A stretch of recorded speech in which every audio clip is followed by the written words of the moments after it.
집에서 아이를 양육하시는 분들도 시험을 봐서 합격하시는 분들이 많으니까. 네.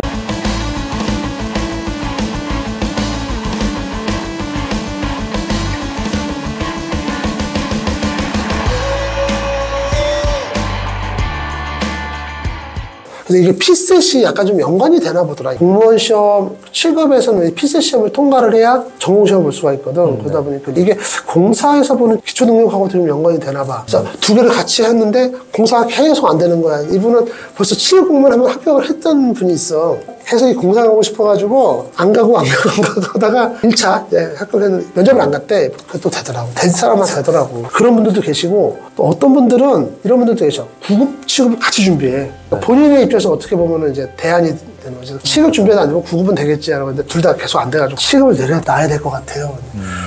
그러는데 내가 봤을 때 점수가 그렇게 9급이 그렇게 점수가 안 높아. 7급 하세요.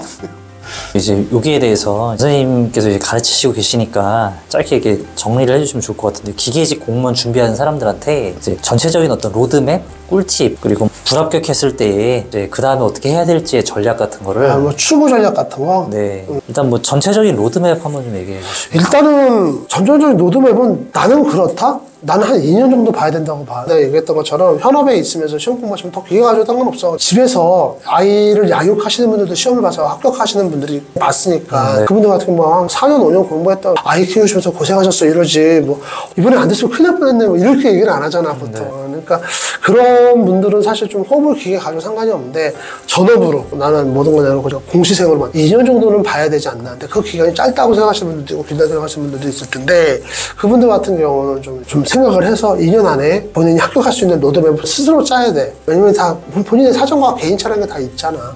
만약에 그보다 좀 길어져야 된다든가 했을 때는 그 길어져야 되는 부분에 대해서 분명히 뭔가 이유가 있어야 되겠지. 대충 한 2년 정도 2년 내외요. 안 됐다 그러면 실은 이제 접는 게 더. 나는 공무원을 접으라는 얘기보다는 2년 안에는 무조건 합격을 해야 되는 거야. 이 시험에서는 그렇게 봐야 되는 거고, 그게 가장 효율적이고 보면은. 근데 이제 이런 건 있어.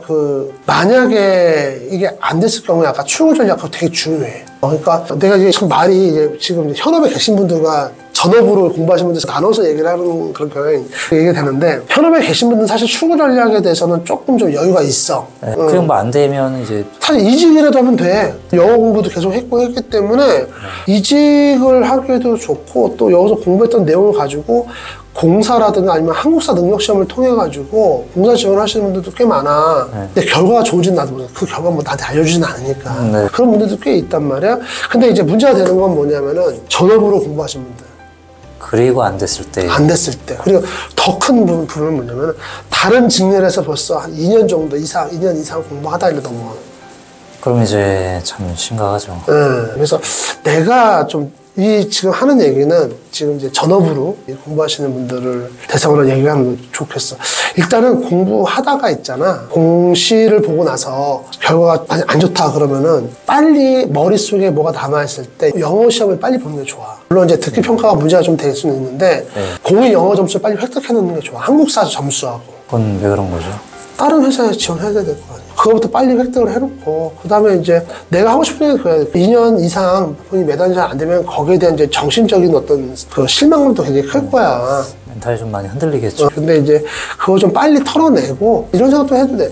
일단은 급한 대로 본인이 빨리 다른 현업에 가서 일을 해보고, 거기가 좋으면은 뭐 그건 제일 좋은 일이지. 근데 이제 그게 아닐 경우에는 조금 일을 해보면서 또 다시 좀 추스린 다음에 지원해도 상관없잖아. 올해 같은 경우 보니까 평균 연령이 공무원 지원 평균 최초로 30대가 넘었더라고. 공시자 평균 연령이 올해 처음으로, 작년까지도 29점 몇 세였는데 올해 30.1세로 올라갔더라고. 그러니까 전 공무원이 하고 싶으면 이제 좀 너무 오래 이렇게 붙잡고 있는 것보다는 좀 잠깐 다른 일을 하다가 이렇게 오는 것도 괜찮고, 또 공부를 오래 하다 보면 안 그런 분들도 있겠지만 다들 이제 어떻게 보면 경제적으로도 문제가 되는 부분이 있을 수 있잖아. 그런 부분이 많이 있을 거 아니야. 그런 부분은 어느 정도 해결해놓고 다시 좀 마음 편하게 들어오는 것도 괜찮지 않을까. 이런 생각을 하는 거지. 그러니까 추구 전략은 되게 중요해. 근데 아까 얘기했던 것처럼 빨리 영어하고 한국사 머리에 남아있을 때 공인 점수를 이렇게 좀 획득을 해놓고 그걸 가지고 이렇게 알아본다 생각하면 좋고, 또 공무원 하다가 안 됐다 그래가지고 뭐 굳이 막 이럴 필요 없고, 야 우리 기계가 사실 그런 건 좀 깔끔하지 않냐? 막말로 너도 그렇고 나도 그렇고, 나도 지금 강사하고 있고 너도 뭐 강사하고 있죠.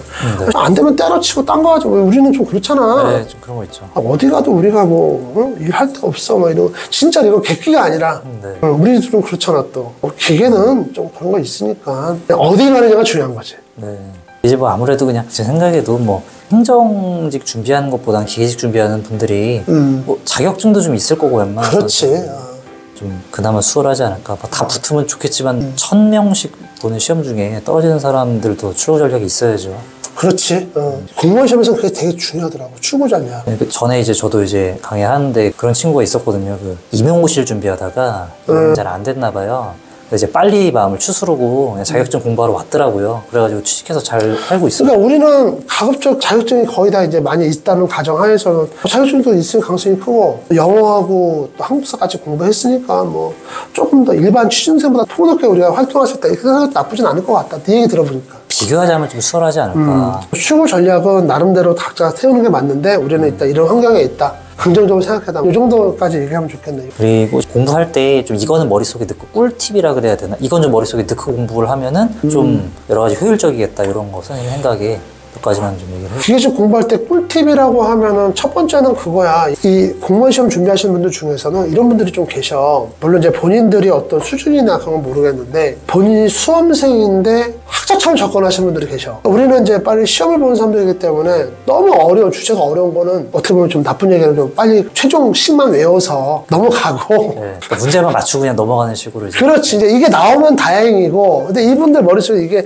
살짝 비틀어 나온다든가, 원리를 모르면 이게 나오더라도 살짝 비틀어 나오면 못 맞히냐인데, 그거는 다른 사람도 못 맞춰, 어차피. 근데 이제 그런 거에 매달리다 보면 이제 나머지 좀 쉬운 것들이 정말 못하는 경우도 있거든. 그래서 본인이 수험생인지 학자인지를 분명히 좀 구별을 하고 왔으면 좋겠다. 네. 그거 처음에 이제 내가 그 얘기를 좀 하고 싶고, 그 다음에 이제 기계직 공무원 시험에 나오는 이제 기계 관련된 과목들이 보면은 뭐 굉장히 좀 올드한 것도 있죠. 올드한 패턴에서 계속 나오는 것도 있지만, 또 계속 새 신유형을 내려고 노력을 하고 있거든. 문제들이 보면은 답은 어차피 똑같아.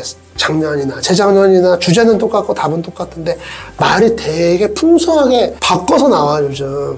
그러니까 아까 말했던 것처럼 어떻게 보면 이제 기출 문제만 파고 가시는 분들이 있거든. 그러니까 나한테 제일 많이 들어오는 질문 중에 하나가 뭐냐면, 선생님 이것부터 여기까지 다 외우면 합격합니까? 뭐 예를 들어서 뭐 기출 문제 5년치 다 외우면 합격하나요? 기출 문제 뭐 어디서부터 여기까지 뭐 하면 지방직까지 봐야 되나요? 지방직 빼고 외워도 되나요? 근데 그거는 개인차가 있어서 내가 뭐 이렇다 저렇다 말은 못 하겠는데, 이론도 좀 그래도 좀 정리를 해라 머릿속에. 그러니까 어떻게 보면 그 줄기라도 큰 줄기는 갖고 문제를 봐야지 너무 기출 문제 위주로 가는 건지 많이. 그게 왜 그러냐면, 이게 과거에 자격증 시험 준비했던 친구들이 좀 특히나 그래. 그런 부분들은 내려놓고 공무원 시험 좀 다르니까 갔으면 좋겠다, 이런 얘기를 좀 하고 싶어.